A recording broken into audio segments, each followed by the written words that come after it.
नमस्कार. ठरलं तर मग मालिकेचा आजचा म्हणजे 7 जानेवारीचा भाग तुम्ही पाहत आहात. तर आता सुमनचा फोन लागत नाही आहे म्हटल्यावर सायली मात्र खूप टेन्शनमध्ये असते आणि हे अर्जुनच्या लक्षात येतं.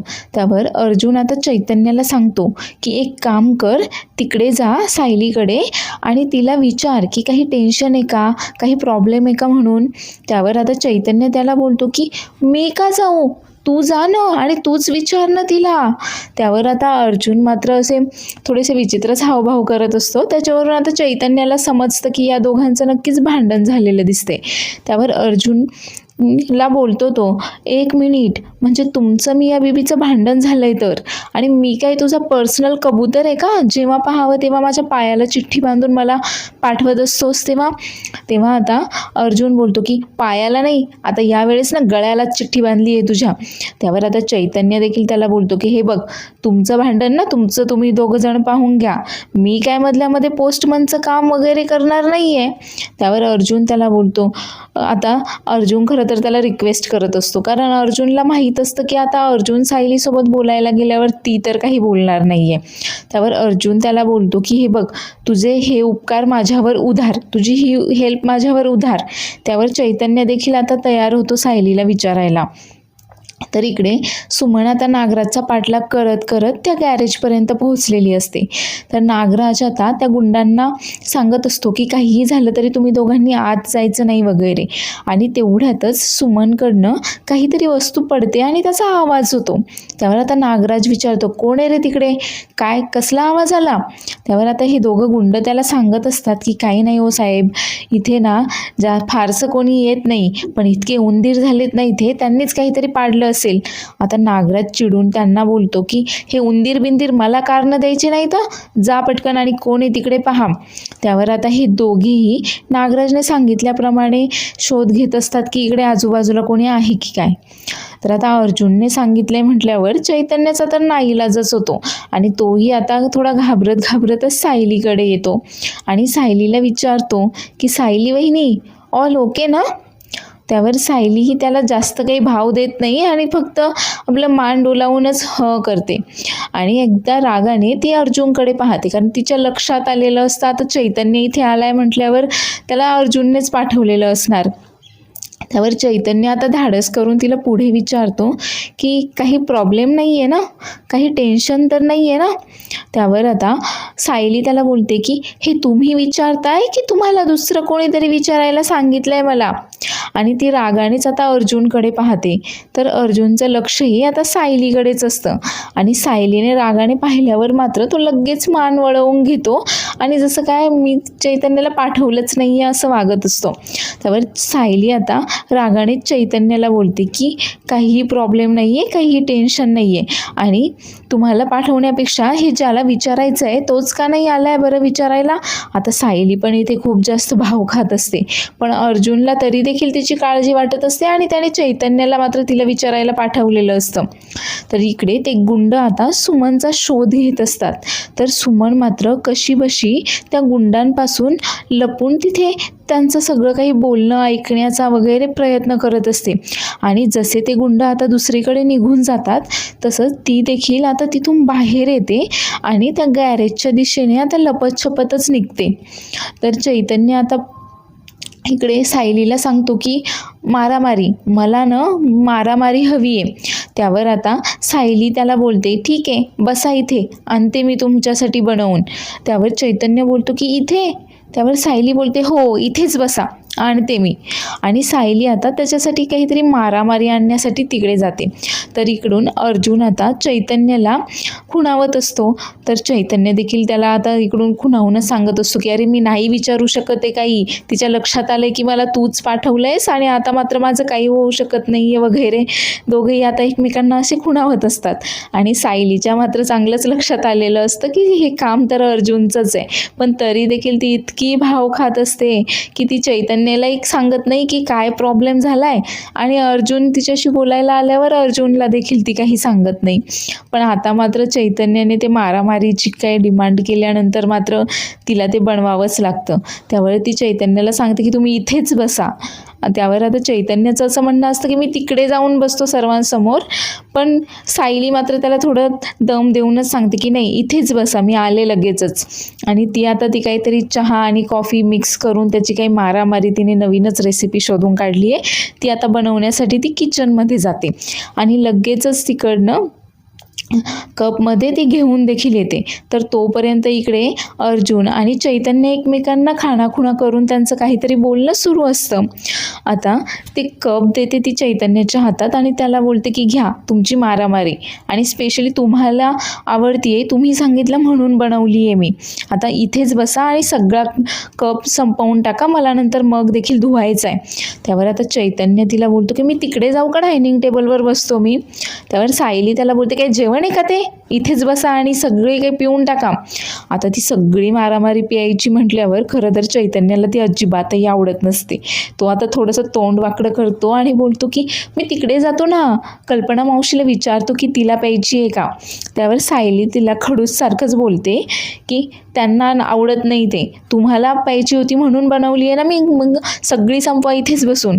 आता मात्र चैतन्याचा खूप जास्त नाईलाज होतो आणि आता त्याला ती मारामारी मात्र प्यावीच लागते. आता ती अजिबातही चांगली लागत नसते, हे त्याच्या तोंडावरचे एक्सप्रेशन पाहूनच कळतंय. पण तरी देखील तो सायलीला मात्र हाताने छान झाली आहे सांगतो. तर इकडे आता हे काय पाहुणचार चालला आहे चैतन्याचा म्हटल्यावर अर्जुन मात्र इकडे पाहत असतो आणि चैतन्याला इशारे करत असतो. तर सायली आता लगेच सुमनला फोन करून पाहत असते, पण सुमनचा मात्र काही फोनच लागत नाही. त्यामुळे ती लगेचच इकडे प्रतिमाकडे येते आणि प्रतिमाला विचारते की प्रतिमा आत्या, सुमन काकूंचा फोन लागला का हो, त्या कुठपर्यंत आल्यात, काही समजलं का तुम्हाला. त्यावर प्रतिमा बोलते की नाही ग, अगं तू करणार होतीस ना सुमनला फोन, मग काय झालं, तू फोन नाही केलास का. त्यावर सायली सांगते की मी केव्हाचा त्यांना फोन करते, अहो त्यांचा फोनच लागत नाही आहे, म्हणून मग मला काळजी वाटली. त्यावर प्रतिमा बोलते की तू थांब, मी माझ्या फोनवरनं करून पाहते. त्यावर सायली बोलते की नाही तुम्ही काही टेन्शन घेऊ नका, काळजी करू नका, मी करते त्यांना फोन आणि काही समजलं मला तर लगेचच तुम्हाला सांगते. आणि सायली आता परत सुमनला फोन करत असते, पण सुमनचा फोन मात्र काही लागतच नसतो. तर सुमन इकडे त्या गुंडांपासून कशीबशी लपतच आता नागराज त्या गॅरेजमध्ये गेलेला असतो, त्याच्या पाठोपाठच आपल्याला कोणी पाहत नाही आहे ना, ते गुंड वगैरे आपल्या मागोमाग आले नाही आहेत ना, पाहतच घाबरतच कशीबशी आता त्या गॅरेजच्या आतमध्ये जाते. तर इकडे आता अर्जुनच्या लक्षात येतं की सायली आता खूपच टेन्शनमध्ये आहे. तर चैतन्य इकडे ती मारामारी पिऊन आता अर्जुनकडे आलेला असतो आणि अर्जुन त्याला विचारतो झाली तुझी खातिरदारी, पाहुणचार वगैरे झालं, जे काही चहा कॉफी वगैरे तुला मिळालं होतं ते सगळं पिऊन झालं का तुझं. त्यावर आता चैतन्य त्याला सांगतो की अरे मारामारी पिलो मी, कसली सॉलिड लागत होती म्हणून तुला सांगू मी. आता चैतन्य मात्र त्या मारामारीचंच कौतुक करत असतो. त्यावर अर्जुन त्याला बोलतो की हो का, थोडी तरी लाज वाटते का आपल्याला, आपण काय कामासाठी गेलो होतो तिथे. अरे सायली टेन्शनमध्ये म्हणून पाठवलं होतं ना तुला. त्यावर आता चैतन्य मात्र शांतच राहतो. तर इकडे नागराज आता त्या गॅरेजमध्ये महिपतकडे आलेला असतो. तर महिपत मात्र खुर्चीवर बसलेला असतो. त्यावर आता नागराज लगेच येताच त्याला बोलतो, वा महिपत अण्णा, काय प्रगती झाली आहे हो तुमची, म्हणजे तुम्ही तरी ते खाली पडलेले होतात ना, तर चक्क आता खुर्चीवर जाऊन बसलेत. नाही, बराच घाम आलेला दिसतोय तुला, चांगलेच कष्ट करावे लागले असतील, नाही लईच मेहनत घ्यावी लागली असेल इथून उठून खुर्चीवर बसायला. तर आता हा महिपत असा रागानेच त्या नागराजकडे पाहत असतो. तर नागराज त्याला पुढे बोलतो आणि हे सगळं काही सुमन आता दुरून पाहत असते आणि महिपतला तेथे पाहिल्यावर तर सुमन खूप जास्त घाबरून जाते आणि तिची जी काही शंका असते की हे दोघे अजूनही एकमेकांच्या कॉन्टॅक्टमध्ये आहेत, नागराज महिपतला भेटतो वगैरे, ही शंका आता खात्रीमध्ये बदललेली असते. त्यावर आता हा महिपत खूप रागानेच त्याच्याकडे पाहत असतो. त्यावर नागराज त्याला बोलतो की बाप रे, किती रागाने बोलतोय तू, झाला का आरडाओरडा करून झाला तुझा, काय सकाळपासून ओरडतोयस तू, सांगितलं तुझ्या माणसांनी, पण हे बघ काही झालं तरी तू काय इथून सुटणार नाही आहेस. काय ना, तुझी ती माणसं जास्तच प्रामाणिक आहेत, आणि महिपत साहेबांचा आदेश आहे म्हटल्यावर ते कसं काय मोडतील बरं, त्यामुळे इथून तर तू काय सुटत नसतो. त्यावर आता महिपत काहीतरी बोलायचा प्रयत्न करत असतो, तर त्याला नीट बोलताही येईना. आता हा नागराज त्याच्याकडे जवळ जातो आणि बोलतो, बोल बोल, ऐकतोय मी, तू काय बोलतोय ना, बोल. त्यावर आता हा महिपत इतका रागारागानेच नागराजकडे पाहतो. त्यावर आता हा नागराज बोलतो की अरे बापरे, घाबरलो ना मी तुला. नाही, आता घाबरून झालंय हा माझं, बोल तू पुढे बोल, काय बोलायचं तुला. तर सायली मात्र इकडे कंटिन्यू आता सुमनला सारखं फोन करत असते, पण सुमनचा फोन काही मात्र लागत नसतो. त्यामुळे ती देखील आता टेन्शनमध्ये आलेली असते की सुमन काकू तर रिक्षामध्ये होत्या, मग त्या इतक्या वेळामध्ये पोहोचायला हव्या होत्या इथे, पण त्या अजून आलेल्या नाही आहेत आणि त्यांचा फोन देखील लागत नाही आहे. त्या घरीच तर नसतील ना, काय झालं असेल तिकडे, मी त्यांच्या घरीच जाऊन पाहू का, हाच विचार ती करत असते. तर इकडे हा नागराज महिपत सोबत बोलत असतो आणि तेवढ्यातच सुमनच्या हातून काहीतरी वस्तू खाली पडते आणि त्याचा आवाज होतो आणि तशी ती ओरडतेच, आई ग. आणि लगेचच आता नागराजचं लक्ष तिच्याकडे जातं. तशी सुमन तिथनं सटकते आणि बाहेर परत एकदा ती आधी जेव्हा ते गुंड तिला शोधत होते तेव्हा तिथे जी लपलेली असते ना, त्याच जागेवर येऊन ती परत एकदा लपून बसते. आता नागराज, ते गुंड मात्र काही तिथे नसतात, पण नागराज मात्र आता तिचा पाठलाग करत करत तिथे कोणी आहे का वगैरे पाहत असतो आणि तेवढ्यातच त्याची नजर सुमनवर पडते. आता सुमनला पाहिल्यावर तो लगेच ओरडतो, सुमन तू.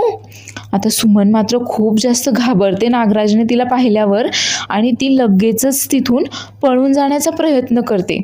तर नागराज देखील आता सुमनचा पाठलाग करतो, पण सुमन आता तिथून बाहेर पडते आणि पळता पळता आता तिला ठेच लागून ती पडते आणि तेवढ्यातच मागून नागराज येऊन तिला पकडतो आणि नागराज आता त्या गुंडांना आवाज देत असतो, अरे कुठे येत रे तुम्ही, इकडे या लवकर वगैरे, तो त्यांना आवाज देऊन सांगत असतो. पण तेवढ्यातच सुमन मात्र त्याच्या हाताला हिसका देते आणि परत एकदा त्याच्या तावडीतून सुटून ती पळू लागते. आता नागराज देखील डोक्याला हात लावतो, पण तो आता मात्र स्वतःशीच हसत असतो आणि परत एकदा तो सुमनच्या पाठलाग करत तिच्या मागोमाग पळतो. तर सुमन आता तिथून पळून आता तिथे थोड्याशा गाड्या वगैरे पार्क केलेल्या असतात तिथपर्यंत पोहोचलेली असते आणि त्या गाड्यांच्या आडोशाला ती लपून बसते. आता नागराज मात्र तिथून पुढे निघून जातो. त्यावर ती लगेचच फोन काढते आणि सायलीला फोन करते. आता सुमनचा फोन आल्यावर सायली लगेचच फोन उचलते. त्यावर सुमन तिला सांगत असते की सायली, मी काय सांगते ना तुला, नीट लक्ष देऊन ऐक. अगं मला सुद्धा ही गोष्ट आत्ताच कळाली आहे. आणि आता तिचा आवाज इतका घाबरलेला वगैरे असतो, तर सायलीला देखील काही कळत नाही की सुमन काय सांगतीये.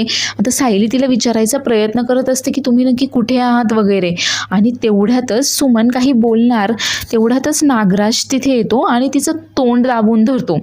आता सुमनचं तोंड दाबल्यामुळे तिला काही बोलताही येईना आणि तिच्या हातामध्ये असलेला सायलीचा फोन मात्र तसाच चालू असतो. त्यावर आता सायलीच्या लक्षात येतं की नक्कीच काहीतरी झालंय, सुमन नक्कीच संकटात आहे. तर नागराज आता तिच्या हातातनं तिचा फोन देखील हिसकावून घेतो आणि लगेच तो फोन कट करतो. तसा तो फोन खाली पडतो. आता नागराज तो खाली पडलेला सुमनचा फोन उचलतो आणि तिला सोडून देतो. आता सुमन त्याला समजावायचा प्रयत्न करत असते, तर सायली मात्र इकडे सुमनच्या काळजीने खूप जास्त व्याकुळ झालेली असते. ती विचार करते की इतका वेळ तर सुमन काकूचा फोनही लागत नव्हता आणि आता फोन लागला तर मध्येच कट देखील झाला. ती परत आता सुमनला फोन करून पाहते, पण तोपर्यंत नागराजने इकडे सुमनचा फोन आता स्विच ऑफ करून ठेवलेला असतो आणि आता सुमनचा फोन स्विच ऑफ येतोय म्हटल्यावर सायली मात्र खूप घाबरून जाते. तिला आता सुमनची खूप काळजी वाटत असते आणि ती ठरवते की आता ती लगेचच रविराजच्या घरी जाऊन सुमनला काय झाले ते पाहीन. आता अर्जुनच्या लक्षात येतं की सायली तर इतका वेळ इथेच उभी होती आणि आता सायली तर इथे नाही आहे. त्यावर आता अर्जुन चैतन्याला बोलत असतो की सायली खूप टेन्शनमध्ये दिसत होती, नक्कीच काहीतरी प्रॉब्लेम झालेला असणार आहे आणि म्हणूनच मी तिला तिच्याकडे पाठवलं होतं की तिला विचार, तिच्याशी बोल, काय प्रॉब्लेम आहे म्हणून. त्यावर चैतन्य सांगतो की अरे मी गेलो होतो तिच्याकडे, पण तिला समजलं की तूच पाठवलंयस मला आणि तिने मला काही एक सांगितलं नाही. अरे असेल ती इथेच कुठेतरी, काही प्रॉब्लेम नसेल. त्यावर अर्जुन सांगतो की आत्ता ती इथेच होती आणि आता ती इथे देखील कुठेच दिसत नाही आहे, कुठे गेली असेल ती. त्यावर चैतन्य सांगतो की अरे असेल इथेच घरात कुठेतरी असेल, तू नको काळजी करूस. आता घरातील सर्वच जण मात्र मस्त गाण्यांच्या भेंड्या वगैरे खेळत असतात आणि तेवढ्यातच अश्विन चैतन्याला बोलतो की चैतन्य तुला देखील गाणं म्हणावं लागेल हं.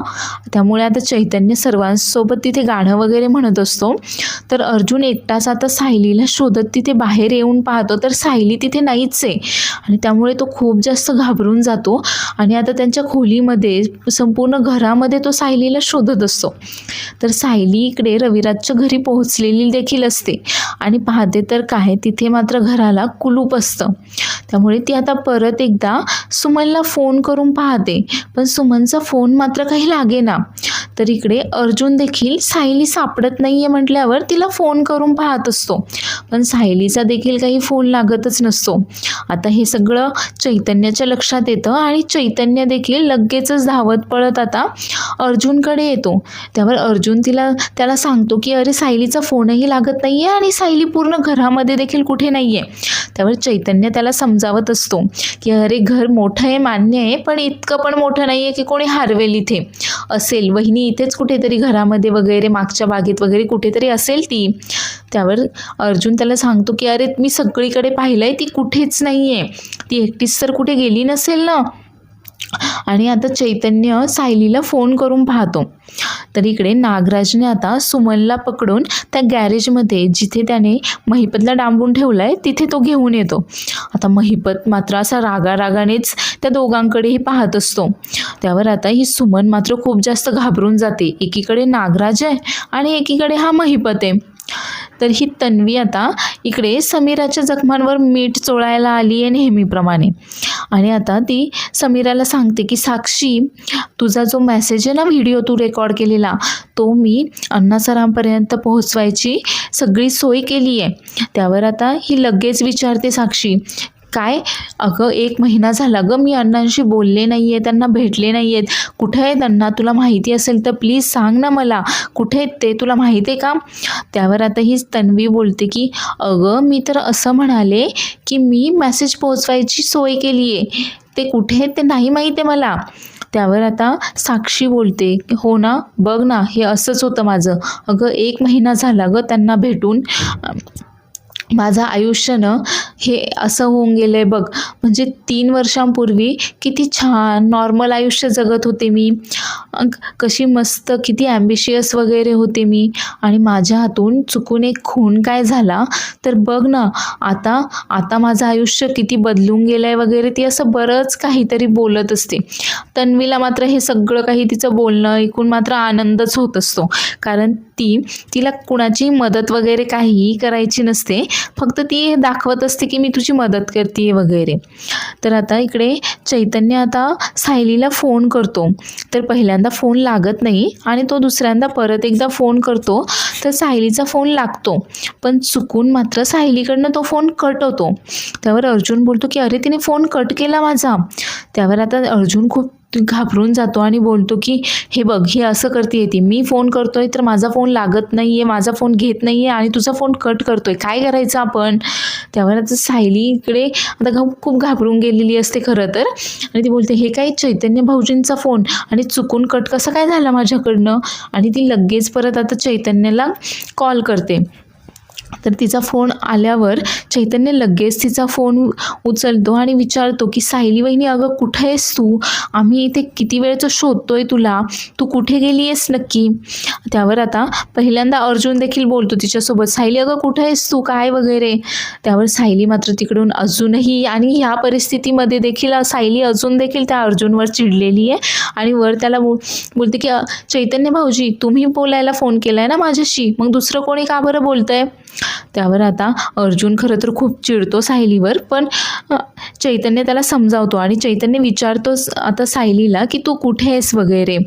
त्यावर आता ही सायली सांगते की मी इकडे रविराज काकांच्या घरी आली आहे, सुमन काकूंचा शोध घेत होते मी, सुमन काकूंचा काही फोन वगैरे लागत नाही आहे, पण इथे तर घराला कुलूप आहे. त्यावर आता अर्जुन बोलतो की तू तिथेच थांब, आम्ही दोघेही येतोय तिकडे. आता चैतन्य हेच तिला सांगायला जातो, त्यावर सायली बोलते की मी ऐकलंय तुमचं बोलणं, तुम्ही दोघेही पटकन इथे या, मी इथेच थांबते. तर इकडे ही तन्वी आता या साक्षीच्या जखमांवर मीठ चोळायचं काम करतीये. आणि त्यावर आता ही तन्वी तिला बोलते की अगं असं काही बोलू नकोस, अण्णा सर सापडतील लवकरच वगैरे असं काहीतरी ती आता बोलून तिला जसं काय मी तुझ्याच बाजूने वगैरे, मी तुझ्यासाठी मी आता अण्णा सरांना शोधेन वगैरे असं काहीतरी बरळत असते. तर ही साक्षी खूप टेन्शनमध्ये असते आणि तेवढ्यातच तिच्या फोनवर सचिनचा मेसेज येतो. आता सचिनचा मेसेज पाहिल्यावर मात्र ही लगेचच खूप खुश होते आणि हसत असते. आता तिला असं पाहिल्यावर मात्र तन्वी विचार करत असते की आत्ता तर एवढ्या टेन्शनमध्ये होती आणि कोणाचा मेसेज आला असेल की ती लगेचच एवढी खुश झाली. आणि ती आता साक्षीला आवाज देऊन सांगते की साक्षी मी निघते. आता साक्षीचं मात्र काही लक्षच नसतं, तिचं सगळं लक्ष त्या फोनमध्येच असतं. त्यावर तन्वी परत एकदा तिला जोरात आवाज देते आणि बोलते की मी निघते. त्यावर आणि साक्षी थोडीशी भानावर येते आणि ती तन्वीला बाय करते. तर इकडे नागराजने आता सुमनला देखील डांबून ठेवण्यासाठी एक खुर्ची घेऊन आला येतो. त्या सुमनला त्याच्यावर बसवतो आणि सुमनचे देखील हात मागे घेऊन बांधून टाकतो. तर आता सुमन खूप रडत असते आणि त्याला सांगत असते की अहो सोडा मला, मी तुमची बायको आहे, काय करताय तुम्ही, तुम्हाला थोडी तरी लाज वाटतीये का. तर इकडे महिपत मात्र हसतच विचारतो काय मग सुमन वहिनी, तुम्ही पण इथेच आलात का माझ्यासोबत इथेच राहायला आता वगैरे. आणि आता हा बोलतो की काय रे नाग्या, अरे तुला तुझी बायको पण कंट्रोल नाही करता येते का. आता मात्र हा नागराज खूप चिडतो आणि तो खिशातून आता पेपर काढतो आणि त्या पेपरने पहिल्यांदा महिपतचं तोंड बंद करतो. तर सुमन त्याला बोलत असते की अहो तुम्हाला थोडी तरी लाज वाटतीये का, मी बायको आहे तुमची आणि काय वागताय तुम्ही माझ्याशी. त्यावर मात्र हा नागराज तिचं देखील तोंडामध्ये तो काय कागद कापड काय असतं ते बोळा कोंबतो आणि तिचं देखील तोंड बंद करतो. तर चैतन्य आणि अर्जुन दोघीही आता इकडे सायलीकडे पोहोचलेले असतात आणि अर्जुन मात्र खूप घाबरलेला असतो. तो सायलीला जाबच विचारतो तुला कळतंय का, तू अशी एकटीच इकडे का निघून आलीस, आम्हाला तेव्हाच तिथेच का नाही सांगितलं की सुमन काकूचा फोन लागत नाही आहे, सुमन काकू गायब आहे म्हणून, एकटीच का आली आहेस तू इकडे, तुला कळतंय का मी किती घाबरलो होतो, अगं तुला काही झालं असतं तर माझं काय झालं असतं.